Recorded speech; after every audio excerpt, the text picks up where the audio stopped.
C'est un touche-à-tout de l'art. Jim, artiste aux multiples facettes, s'est tissé un succès dans le monde de l'art avec ses portraits de célébrités ou d'anonymes. Il vient de sortir un livre rétrospectif sur son travail de photographe. Anne-Laure Chéry et Éric Bertrand.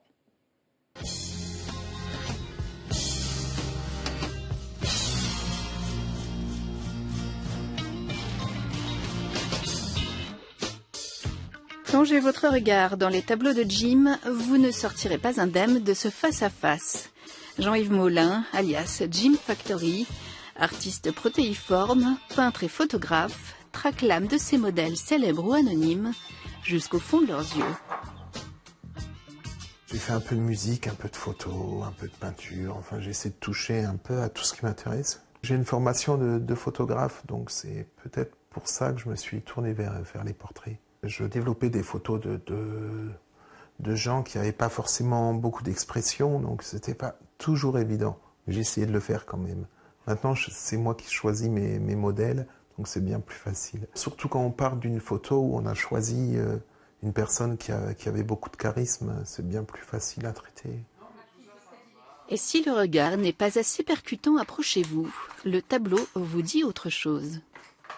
Si ça suffit pas, je colle des petits textes dans les toiles en forme de filigrane pour que les gens regardent vraiment de près et qu'ils devinent ce que j'ai voulu dire. Enfin, qu'ils devinent. S'ils n'ont pas deviné, qu'ils le lisent plutôt. Qu'ils disent quoi alors? Ben, ça dépend. Ça parle toujours de l'âme, du regard, des choses de la vie.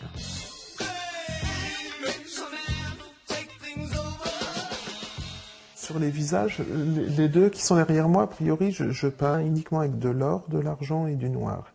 Donc ça, c'est les trois couleurs qui me servent pour faire le visage. Et la couleur du fond vient seulement quand j'ai terminé le visage. J'ai appris à peindre qu'avec ces trois couleurs et j'ai réussi à faire plein de nuances, un nuancier complet avec ces trois couleurs qui sont difficiles à se mélanger entre elles, mais je trouve intéressant d'essayer de le faire. Jim publie un livre rétrospectif de son travail de photographe, Disturb, dérangé.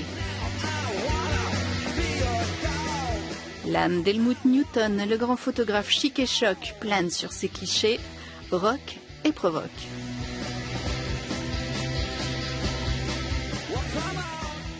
C'est la vie des gens qui m'importe. Moi, j'ai choisi les photos, j'ai essayé de les classer comme il me semblait bon. Après, on tourne quand même beaucoup autour de... mon sujet de prédilection reste la femme en général. Un peu de provocation, d'humour, mais c'est toujours tout au second degré.